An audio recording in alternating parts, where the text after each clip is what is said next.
Hello guys, स्वागत है आपका स्टार ब्रिलियंट क्लासेस चैनल पे। हम इस चैप्टर पे पूरा चैप्टर प्रकाश का परावर्तन करा चुके हैं। अभी इसके बहुविकल्पीय प्रश्न कराना है, उसके बाद में इसके हम करेंगे न्यूमेरिकल। तो बहुविकल्पीय प्रश्न में देखिएगा क्या लिखा है। पहला प्रश्न है कि निर्वात में प्रकाश की चाल होती है, तो निर्वात में प्रकाश की चाल कितनी होती है। तो देखिएगा निर्वात में प्रकाश की चाल, तो सबसे पहले हमने आपको लिखवाया था, सबसे पहले लिखवाया था प्रकाश, प्रकाश के बाद लिखवाया था प्रकाश के गुण। तो प्रकाश के गुणों में आपको लिखवाया गया था कि प्रकाश की चाल 3 × 10⁸ मीटर प्रति सेकंड होती है। तो इसमें जो ऑप्शन होगा 3 × 10⁸ मीटर प्रति सेकंड, वही है इसका सही उत्तर होगा। तो देखिएगा यहां पर 3 × 10⁷ मीटर प्रति सेकंड है, और यहां पर लिखा है 2 × 10⁸ मीटर प्रति सेकंड। यहां 3 × 10⁸ मीटर प्रति सेकंड, यहां 2 है और यहां 3 है, तो हमारा ऑप्शन इसमें कौन सा सही होगा, सी। 3 × 10⁸ मीटर प्रति सेकंड ये प्रकाश की चाल होती है, इंपॉर्टेंट है, काफी बार पूछा जा चुका है। इसके बाद में देखिएगा लिख रहा है कि किसका दृष्टि क्षेत्र सबसे अधिक होता है। सबसे अधिक दृष्टि क्षेत्र किसका होता है, समतल दर्पण का, उत्तल दर्पण का, अवतल दर्पण का और उत्तल लेंस का। तो हमने आपको लिखवाया था कि अपसारी और अभिसारी दर्पण, ये दो दर्पण होते हैं, एक अभिसारी और एक अपसारी। जो किरणों को परावर्तन के बाद जो दर्पण किरणों को फैला देता है, उस दर्पण को कहते हैं अपसारी दर्पण। और अपसारी दर्पण कौन सा होता है, उत्तल दर्पण। तो देखिएगा उत्तल दर्पण क्या करता है, किरणों को फैला देता है। तो यहां पर लिख रहा है कि समतल दर्पण का, उत्तल दर्पण का, तो यहां पर हमारा आंसर होगा सी, यानी उत्तल दर्पण सही होगा, जिससे उत्तल दर्पण का दृष्टि क्षेत्र सबसे अधिक होता है। इसके बाद में तीसरा क्वेश्चन लिखा है कि गोलीय दर्पण की फोकस दूरी f और वक्रता त्रिज्या r में अभीष्ट संबंध है। यानी कि संबंध हमने आपको लिखवाया था कि वक्रता त्रिज्या और फोकस दूरी में संबंध क्या होता है कि फोकस दूरी वक्रता त्रिज्या की आधी होती है। फोकस दूरी वक्रता त्रिज्या की आधी होती है। तिरछी गुणा करेंगे तो यहां पर आएगा 2f बराबर में r। तो ये ऑप्शन में होगा या ये होगा, चलिए देखते हैं। तो यहां पर लिख रहा है r बराबर f बटा 2, f बटा 2, यहां f का आधा यानी फोकस दूरी का आधा है, ये नहीं होगा। r बराबर 2f, यही हमारा आंसर होगा। यहां पर देखिएगा r बराबर f है, ये नहीं होगा। r बराबर 4f है, ये भी नहीं होगा। इसके बाद में देखिएगा क्वेश्चन करते हैं चौथा। तो देखते हैं क्वेश्चन चौथे में क्या लिखा है। कह रहा है उत्तल दर्पण से बनने वाले प्रतिबिंब की प्रकृति होती है। तो उत्तल दर्पण से प्रतिबिंब बनने की दो स्थितियां हमने आपको कराई हैं।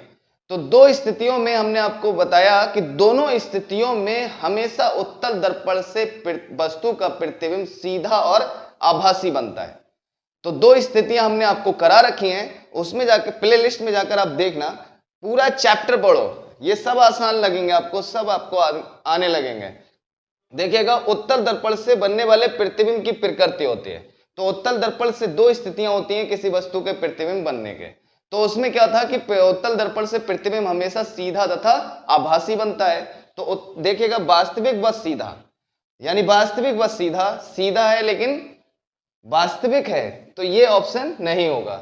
इसमें देखिएगा आभासी व सीधा होता है, यानी कि उत्तल दर्पण से हमेशा प्रतिबिंब आभासी तथा सीधा ही बनता है। तो ऑप्शन कौन सा हो जाएगा, बी ऑप्शन। इसके बाद में आभासी व उल्टा, तो इसमें आभासी के साथ में उल्टा आ गया, यहाँ वास्तविक व उल्टा है, तो वास्तविक और उल्टा नहीं बनता है। उत्तल दर्पण से हमेशा प्रतिबिंब कैसा बनता है, सीधा तथा आभासी। इसके बाद में लिख रहा है कि निम्न में से कौन सा सही नहीं है, कौन सा सही नहीं है। तो देखिएगा यहां पर लिखा है प्रकाश विद्युत चुंबकीय तरंगे हैं। तो प्रकाश विद्युत चुंबकीय तरंगे होते हैं, हमने आपको प्रकाश के गुण में लिखवाया था। इसके बाद में दूसरा ऑप्शन है प्रकाश सीधी रेखा में चलता है, सही है, प्रकाश हमेशा सीधी रेखा में ही चलता है। प्रकाश अनुप्रस्थ तरंगे हैं और प्रकाश अनुदैर्घ्य तरंगे हैं। तो प्रकाश अनुप्रस्थ तरंगे होती हैं और अनुदैर्घ्य तरंगे नहीं होती हैं, तो इसमें ऑप्शन आएगा डी। इसके बाद में क्वेश्चन नंबर 6 देखते हैं। लिख रहा है कि समतल दर्पण की फोकस दूरी होती है। समतल दर्पण की फोकस दूरी कितनी होती है। तो समतल दर्पण की फोकस दूरी होती है अनंत। तो देखिएगा यहां पर शून्य, अनंत, 25 सेंटीमीटर माइनस का 25 सेंटीमीटर, तो इसमें हमें ऑप्शन मिला कौन सा, बी। यानी कि समतल दर्पण की फोकस दूरी हमेशा कितनी होती है, अनंत होती है। अब करते हैं प्रश्न नंबर 7। देखते हैं प्रश्न नंबर 7 में क्या लिखा है। समतल दर्पण द्वारा निर्मित प्रतिबिंब का आवर्धन होता है। ऑप्शन में लिखा है, पहला है ए यानी 1, और बी है 1 से कम, सी 1 से अधिक, अनंत। यानी कि समतल दर्पण द्वारा वस्तु का जो प्रतिबिंब मरता है, तो पहले तो आवर्धन समझिए। आवर्धन क्या होता है, वस्तु प्रतिबिंब की लंबाई बटे में वस्तु की लंबाई। तो जितने प्रतिबिंब जो बनता है समतल दर्पण द्वारा, वो वस्तु के आकार का होता है। तो दोनों के जब समान होंगी लंबाई या आकार समान होगा, तो उसका आवर्धन कितना आएगा, 1। तो इसमें हमारा ऑप्शन जो हमें मिलेगा वो कौन सा सही होगा, ए ऑप्शन सही है। इसके बाद में 8वां प्रश्न लिख रहा है कि किसी अवतल दर्पण द्वारा आभासी तथा सीधा प्रतिबिंब बनता है, वस्तु की स्थिति होगी। इस प्रश्न ने कहा है कि किसी अवतल दर्पण द्वारा जो प्रतिबिंब बनेगा वस्तु का, वो कैसा बन रहा है, सीधा आभासी। सीधा आभासी बनेगा तो वस्तु की स्थिति क्या होगी, यानी वस्तु कहां रखेंगे, दर्पण के कौन से केंद्र पर या फिर कहां रखना है प्रतिबिंब की, वस्तु की हमसे स्थिति पूछी जा रही है। तो इसमें लिख रहा है कि ए ऑप्शन में ध्रुव व फोकस के बीच, बी में लिखा है फोकस तथा वक्रता केंद्र के बीच, वक्रता केंद्र पर और वक्रता केंद्र से पीछे। तो यहां पर प्रतिबिंब देखिएगा कैसा है, आभासी तथा सीधा। आभासी तथा सीधा ये सबसे लास्ट कंडीशन थी किसके द्वारा, अवतल दर्पण द्वारा।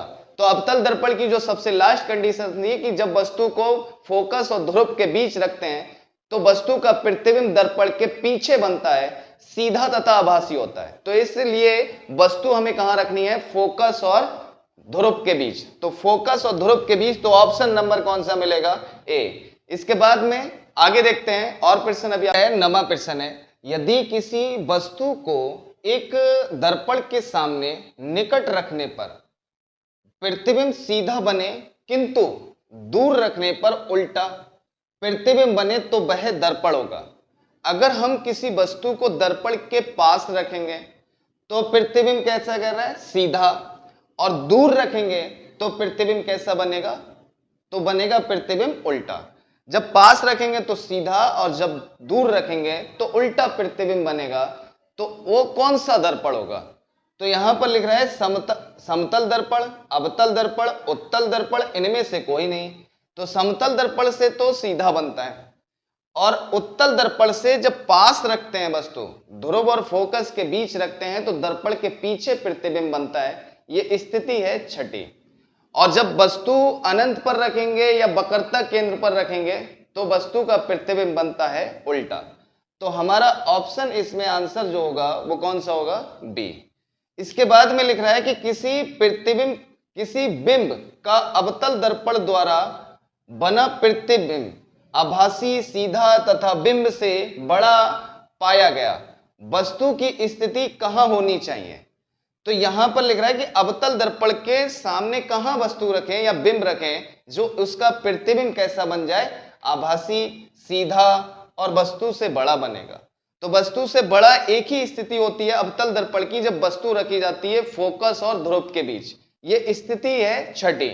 तो देखिएगा यहां पर लिख रहा है मुख्य फोकस तथा वक्रता केंद्र के बीच, फिर लिख रहा है वक्रता केंद्र पर, और तीसरा ऑप्शन है वक्रता केंद्र से परे, और लास्ट है दर्पण के ध्रुव तथा मुख्य फोकस के बीच। यही छठी स्थिति है और यही हमारा आंसर होगा। यानी वस्तु को अगर हमने अवतल दर्पण के ध्रुव और फोकस के बीच रखेंगे तो प्रतिबिंब दर्पण के पीछे बनता है, सीधा बनता है, आभासी होता है और वस्तु से बड़ा होता है।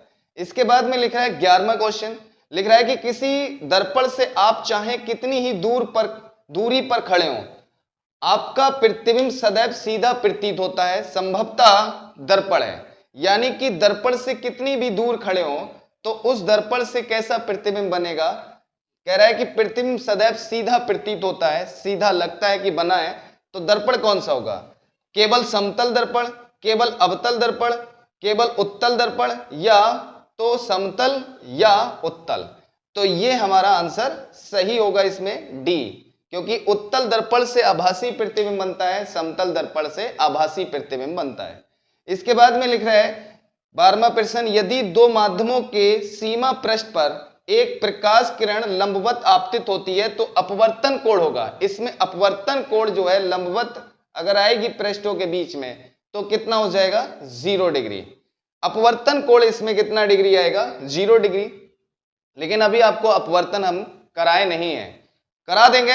इसके बाद में लिख रहा है कि 13वां प्रश्न, अनंत एवं उत्तल दर्पण के ध्रुव, अनंत एवं उत्तल दर्पण के ध्रुव P के बीच रखी वस्तु का प्रतिबिंब कहां और किस प्रकृति का होगा।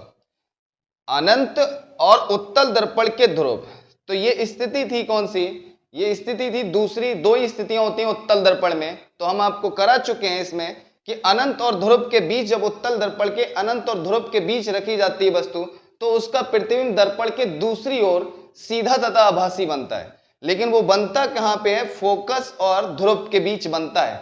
तो यहां देखिएगा दर्पण के पीछे P तथा F के बीच आभासी एवं सीधा, यही हमारा ऑप्शन होगा।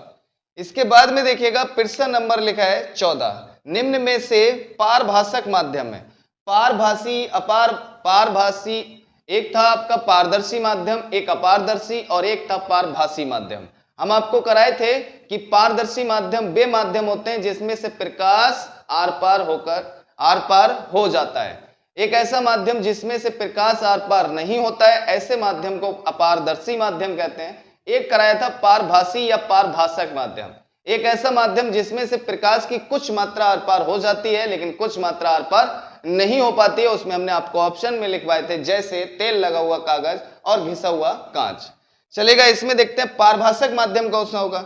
वायु, वायु में से प्रकाश आर पार हो जाता है, यानी ये पारदर्शक माध्यम है या पारदर्शी माध्यम है। यहां पर लिखा है कांच, कांच में से भी प्रकाश आर पार हो जाता है, ये पारदर्शी माध्यम है। घिसा हुआ कांच, इसमें से कुछ प्रकाश पास होता है कुछ पास नहीं होता है, तो ये हमारा आंसर आएगा घिसा हुआ कांच। दीवार, दीवार में से प्रकाश आर पार नहीं हो पाता है, इसलिए इसे हम कहेंगे ये कौन सा माध्यम होगा, अपारदर्शी माध्यम। इसके बाद हम आपको न्यूमेरिकल कराएंगे, और भी इसमें प्रश्न है और इंपॉर्टेंट आपको प्रश्न कराते रहेंगे। अगर आप हमारे चैनल पर नए हैं तो लाइक करें, सब्सक्राइब करें, बेल आइकन दबाना ना भूलें। वीडियो को लाइक कर दिया करो और वीडियो को ज्यादा से ज्यादा शेयर करिए।